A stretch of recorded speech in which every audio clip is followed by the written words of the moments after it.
Buenos días, asistentes al curso de actualización y fortalecimiento del conocimiento. El tema de hoy son las capacidades motoras dominantes según las edades y sus fases. Según los estudios de diversos autores del tema, el aprendizaje motor no es un proceso que avanza de manera irregular o azarosa, sino que suele ocurrir de manera ordenada y lineal, siguiendo una serie de fases o estadios que podrían ser identificados como comunes a todos los individuos. Así se pone de relieve que todo nuevo aprendizaje se organiza de manera secuencial y progresiva, integrando las estructuras aprendidas a las nuevas estructuras. En todos los casos, se trata de un proceso continuo que hace que el alumno capte, elabore, programe, ejecute, corrija, capte nuevamente y reelabore y vuelva a ejecutar acciones técnicas y acciones coordinativas constantemente. De esto se trata el aprendizaje. La secuencia global del proceso de adquisición se describe como un conjunto de pasos de los cuales son característicos los siguientes. Percepción del alumno de lo que debe realizar. B. Captación de los elementos importantes de la tarea en cuestión. Y elaboración de una forma grosera de comportamiento motor que le permita el aprendizaje de esas nuevas acciones que les están manifestando mediante los ejercicios que se realizan en los entrenamientos. D.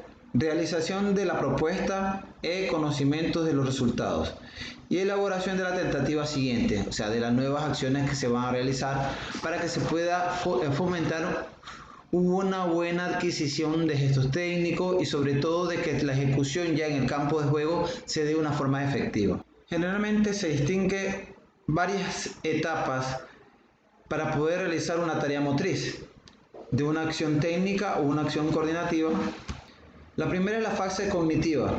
Frente a una tarea motriz nueva, el alumno o la alumna o el niño en formación o la niña en formación deben comprender la tarea, detectar y realizar un tratamiento de la información correspondiente y disminuir la incertidumbre. De ahí viene la fase preparatoria, donde se planifica la información correspondiente y disminuir. De ahí viene la fase preparatoria donde se va a realizar la respuesta, que es la acción motriz, obviamente necesita que ejecute el niño. C. La fase activa. Se realiza la respuesta programada, lo que supone tensión y activación generalizada, creación de nuevos circuitos nerviosos e intervención en el feedback intrínseco y extrínseco. D. Evaluativa. Se evaluará la exactitud o error en la respuesta. Y la etapa anésica, donde se produce el movimiento, se refuerzan nuevos circuitos, se interioriza la respuesta motriz, se crean engramas y se libera la conciencia. En este momento el niño ya se apropia de esta nueva acción motriz y obviamente la adapta a sus propias condiciones y a su propio somatotipo. En la formación de base se distinguen varias etapas. Cada una de estas etapas se sucede en un lapso de 10 a 12 años y se subdividen en fases. La primera es la A1, fase de la práctica regular inespecífica, que se da en las edades de 5 a 7 años. La segunda fase es la A2, fase de la formación genérica polivalente, edad de 8 a 10 años. La fase A3, fase de la preparación multilateral orientada, edad de 11 a 12 años. Y la fase A4, fase de la iniciación específica, edades de 14 a 16 años. La fase 1 de la práctica regular inespecífica, que comprende las edades de 5 a 7 años, abarca el periodo que se entiende desde el primer contacto del alumno con el movimiento o con el balón hasta aprender un estadio en el cual puede ejecutar el movimiento bajo condiciones favorables. La capacidad de realización del movimiento en esta primera fase es todavía deficiente y la estructura del movimiento solo corresponde a los rasgos básicos de la técnica requerida. En este estadio surge una primera idea de movimiento que aún es difusa, incompleta y a veces errónea. A la comprensión de la tarea motora le siguen los primeros intentos de ejecución del movimiento. Los movimientos parciales aún no están combinados correctamente entre sí y la regulación de los miembros no transcurren en la forma deseada. El primer intento con éxito puede aparecer después de pocos intentos o puede requerir un tiempo más prolongado.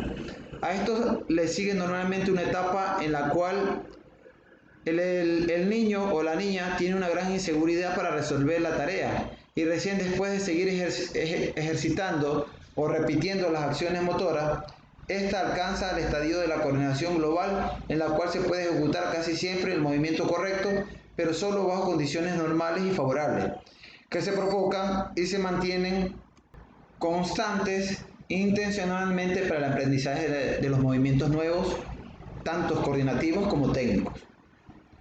En esta etapa el desarrollo coordinativo es muy importante. No se debe buscar la especialidad en una sola actividad deportiva. El niño tiene que practicar muchos deportes y juegos lúdicos que busquen el trabajo multilateral de la coordinación, brindándole la experiencia motriz adecuada en su crecimiento. También se desarrollarán todas las áreas de las capacidades condicionales en equilibrio con estas coordinativas. Cuando el entrenador se percata que el deportista en formación alcanzó un nivel de eficacia óptimo en una gama de movimientos, el formador propondrá una orientación hacia la práctica de los gestos técnicos propios del fútbol y de actividades complementarias frutos de su experiencia, como juegos de espacios reducidos, con objetivos técnico-tácticos para poder desarrollar la percepción de espacio temporal y mejore la toma de decisiones. En esta etapa de iniciación específica, se busca un aprendizaje de los gestos técnicos mediante situaciones de modelaje competitivo o por medio de juegos lúdicos propios del fútbol, que es el lugar para probar cada una de las habilidades que se adquieren durante el entrenamiento.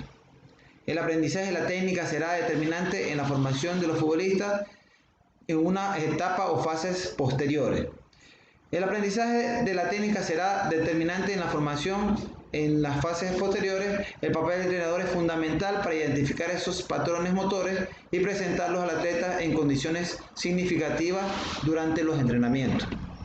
Los entrenamientos se realizarán con una práctica regular añadida a la que el niño ya realiza en la escuela.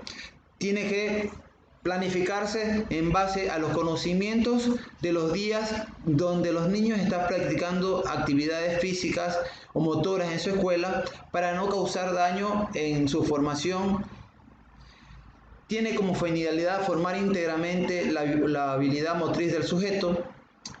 Las condiciones de las tareas presentarán cíclicamente, se centrarán en elementos cognitivos, coordinativos y socioafectivos.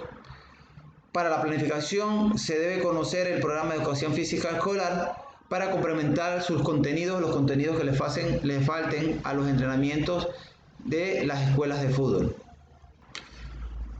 Por los problemas motrices que presentan los chicos en la actualidad, provocados por la poca actividad recreativa o lúdica que realizan cuando están en sus hogares o en las escuelas,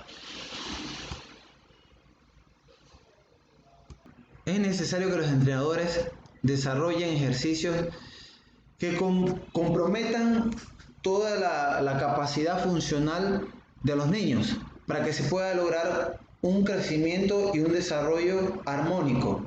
Los niños en las etapas están ávidos de realizar un entrenamiento lúdico que les permita sociabilizar, tanto formar su parte social como la parte cognitiva o psicomotriz. Por ello, las acciones que tomen en los entrenamientos los entrenadores o formadores deben estar direccionadas a que los niños desarrollen estas cualidades tanto de forma grupal como de forma individual. Si hay niños que presentan ciertos retrasos, hay que tratar de desarrollarles a ese niño actividades para que complementen su deficiencia.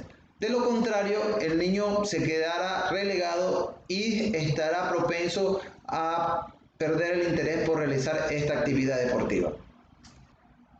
Las direcciones que realice el entrenador desde el punto de vista pedagógico deben estar basadas en el respeto, en la explicación clara de los contenidos y en la guía metódica de cada una de las acciones que los niños desarrollen durante los entrenamientos y durante los partidos.